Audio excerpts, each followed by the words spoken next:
Magandang hapon mga ka-TH, welcome sa aking YouTube channel. So, kumusta kayo mga ka-TH? So, nandito tayo ka-TH sa isang site sa Bukidnon.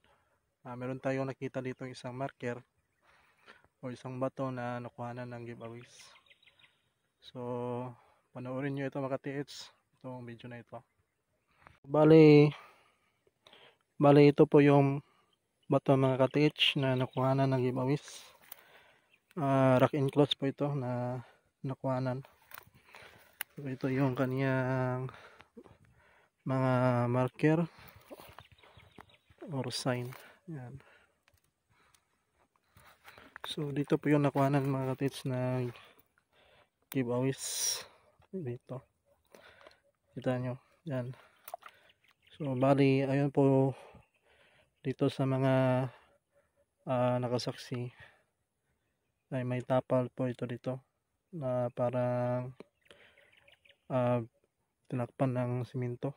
So kung makita nyo parang simento po ito. Yan o.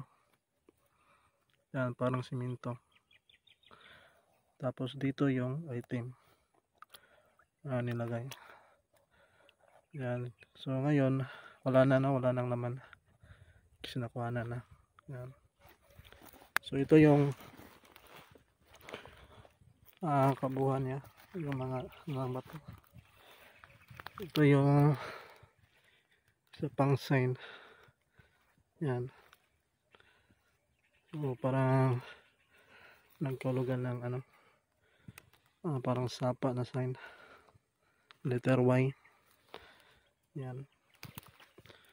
Tapos dito naman sa likod meron siyang letter C, parang letter C siya, tapos meron siyang dot. Yan. Letter C na marker. C siya na may dot dito. Rock enclosed marker. Yan. So ayan po yung bato kuha na ng giveaways. Yan. Tapos meron pa siyang dito, yan parang hole. Ayan. So kaso hindi ako nakadala ng detector mga katits. Tingnan natin malukit kung meron pa bang deposito dito sa paligid. Bali ito, ginawa na ng talungan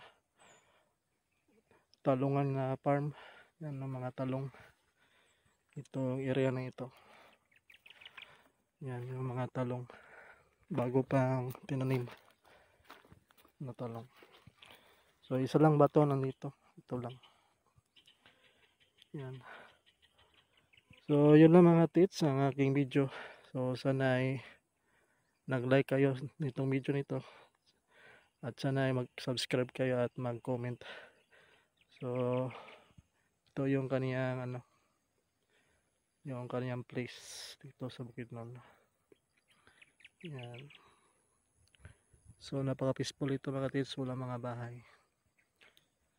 So yun lang mga tits, at salamat sa iyong panonood at happy hunting po sa inyo lahat mga ka-tits.